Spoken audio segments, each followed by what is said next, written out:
ঋষি, ঝিল্লিকে বল বেবিজিকে বরণ করতে। মা,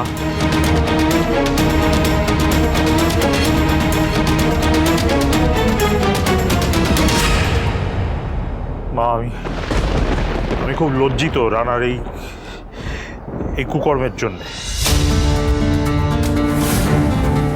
অবশ্য এটা নতুন কিছু নয়, অনেকবারই আমাদের মুখ পুড়িয়েছে।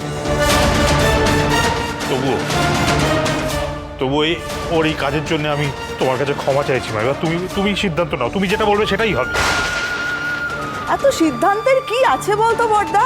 হ্যাঁ, ঋষিও তো এরকম হুট করেই একদিন ঝিল্লিকে বিয়ে করে তেঁতুল পাতার দরজায় এনে তুলেছিল। হ্যাঁ, তাহলে রানা যখন আজকে একই কাজ করেছে, তাহলে খেয়ালির বরণও হয়ে যাবে। এর মধ্যে তো এত সিদ্ধান্ত নেওয়ার কিছু নেই, না মা? মঞ্জু,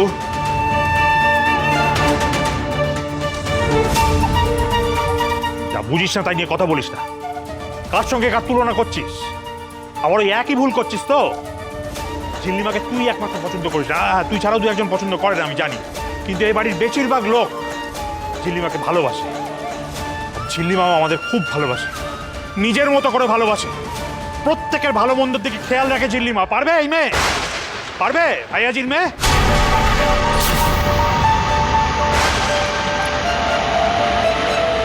পারবে না, চেষ্টা করলেও পারবে না।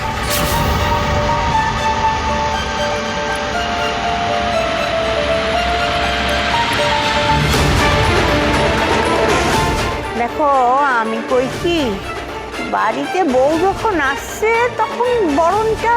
হ্যাঁ বাচ্চা ঠাম্মি, আমার কোনো অসুবিধা নেই, আমি বরণ করব।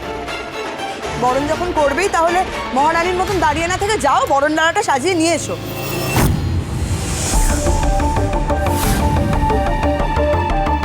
তুতুল, আয় তুতুল, শোন, তোর ওই পারফিউমের শিশিটা নিয়ে আয় তো, ওর গায়ে একটু স্প্রে করে দিতে হবে।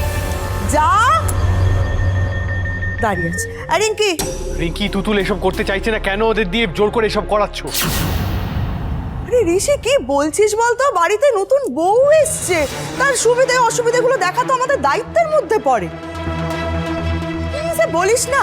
এই শোন, হাঁ করে দাঁড়িয়ে থাকিস না রিঙ্কি, যা গিয়ে ওই দুধে আলতার থালাটা নিয়ে আয়। যা যা যা যা যা, দেরি করিস না।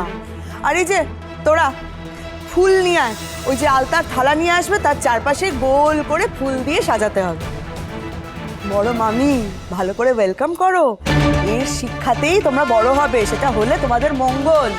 এই মেয়েটা, এই ঝিল্লি শিক্ষায় বড় হলে কিন্তু কোনো ভালো শিক্ষা পাবে না, বুঝেছ?